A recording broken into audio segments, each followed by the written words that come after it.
Bismillah wa salatu wa salam ala rasulillah. Assalamu alaikum wa rahmatullahi wa barakatuh. Hey guys, it is your sister Naeema B. Robert here. What is this now? Oh my word. Oh, never mind.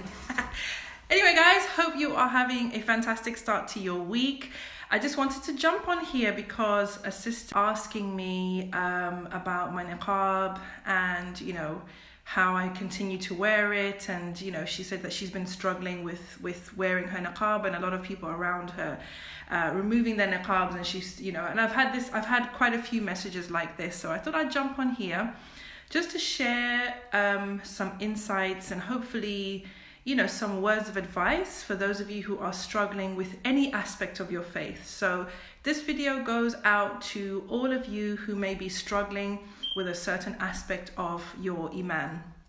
So it was triggered by somebody asking about the niqab, but you could be struggling with your hijab, you could be struggling with your salah, you could be struggling with maintaining your haya, you could be struggling with a relationship. There's so many different things that can test us in this dunya. So this advice really is for anyone out there who is struggling with something that they are doing for the sake of Allah. So, Bismillah. The first thing I want to say is, really as believers, our ideal state is that our acts of worship become a part of who we are. Okay? Meaning that it's not just something I perform, it's not just something I do when I'm around people who expect it of me, or when I'm around people who will judge me if I don't wear it or do it or say it or whatever it is. This is something that is a part of who I am. It is part of my identity. It is part of how I choose to show up in the world. And now that choosing is an important word, because it has to be a choice. It can't be something that is imposed on you, or that you feel pressured to do, or that you feel embarrassed not to do, okay? Because that means that that particular thing, that act of worship, is not part of you. It is an external thing. It's a performance. And you are doing it for the sake of other people, okay? And unfortunately, as we know, there are two criteria for deeds to be accepted by Allah subhanahu wa ta'ala. One is that it is halal, okay, it's something that is been ordered by Allah or by His Messenger, okay, so it's accordance with the Sunnah, it's accordance with the Quran. And the second is that it is done only for His sake, subhanahu wa ta'ala, okay? So if you're doing anything, what is this stuff? Oh my gosh, my life. Sorry guys. So if there's anything in your life that you are doing for the sake of the people, or for the sake of your husband, or for the sake of your family, or for the sake of your society, any act of worship that you are doing for those people, stop right now and check yourself.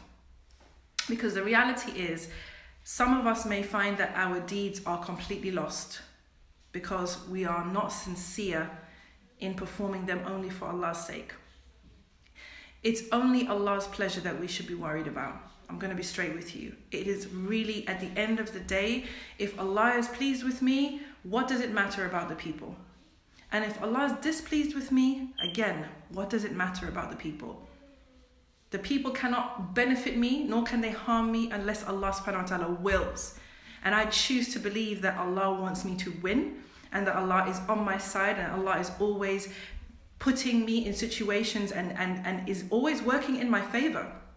So I will never, inshallah, I will never want to swap Allah's pleasure for the pleasure of the people. Inshallah ta'ala, may Allah accept what we do and forgive us when we err. But the point is this, whether it's niqab or hijab or your haya or your salah or any of these things, it needs to be a part of who you are, and it needs to be something that is done with sincerity and humility. If it's not, and you know that it's not, please check yourself. Examine why you are really doing this thing, and do everything that you can to purify your intention. Because the last thing we want is for us to have been living our whole lives doing something, thinking that we're doing good, and at the end of the day, it didn't matter because it wasn't for the right reasons. So that's the first thing, is that thing that you do it needs to be part of who you are. It needs to become part of your identity, okay? And the second thing that I want to say is that at the end of the day, you get to choose how you show up in the world. It's your choice. Just because your friends are removing their hijab or removing their niqab, you still have a choice as to how you are going to show up. You still have a choice as to how you are going to worship Allah, how you are going to present yourself in the world. And remember that Allah's dunya is vast. That's the first thing. And that everything is under His control. And so a lot of people, I feel a lot of people are, stopping doing certain Islamic things because they think that doing those things is going to disadvantage them in the dunya. Okay, so if I wear hijab, or if I wear niqab, or if I don't go to parties, or I don't go out drinking, whatever, then I'm going to be disadvantaged in the dunya. Okay, and this is very, very insidious. It's understandable, but it's also very dangerous, because what we end up doing, to all intents and purposes, is exchanging our akhirah for this life. Sister asked me, what's your position with niqab? Is it wajib? I don't believe that it's wajib. You can ask a scholar that you trust, but I believe that it's mustahab. But it's a choice that I made many, many years ago now. Alhamdulillahi Rabbil Alameen. And I'm grateful to Allah that He guided me to it. And I'm also grateful to Allah that He gave me the opportunity to live a very, very full life with my niqab.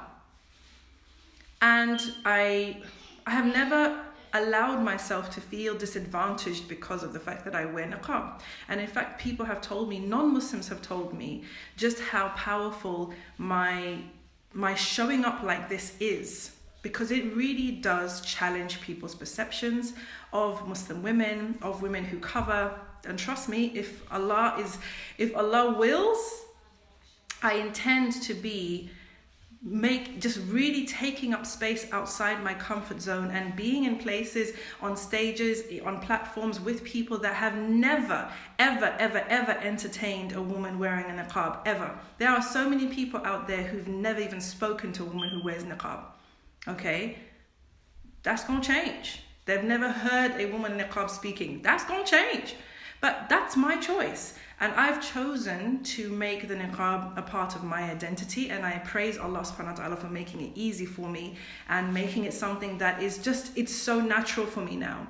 So if you are struggling with your niqab, with your hijab, with your salah, with whatever it is that you're trying to establish from your deen, firstly, make it a part of your identity. Make it a part of who you are. Purify your intention, okay? Get really clear on why you're doing it and recommit to that. And third, remember that whatever is coming your way is coming your way. And whatever is not meant for you is not meant for you. So don't sweat it, and don't exchange your akhirah for this dunya.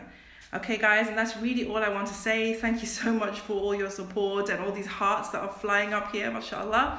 I just wanted to come on here to say that, because I know that, people do feel under pressure because, hey, things are difficult out there. I know it's tough. The struggle is real.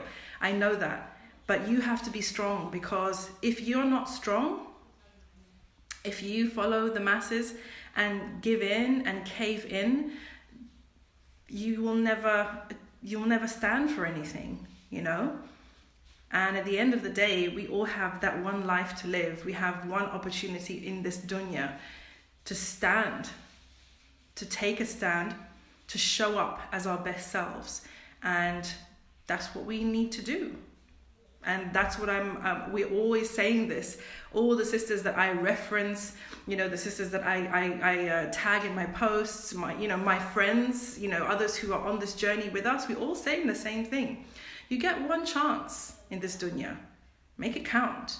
Not only make it count for yourself in terms of how you grow and blossom and evolve while you're here. Make it count in what you put forward for the akhirah. Make it count in the legacy that you leave behind you. Make it count, Don't be a chump. Okay, guys, I'm going to leave you with that. please do. I think I'll be able to get this onto IGTV because it's short enough. So hopefully it will be there and you can tag your friends. I love you all for the sake of Allah. See you on the next video. Hopefully my niqab will be camera worthy by then. All right. Assalamu alaikum.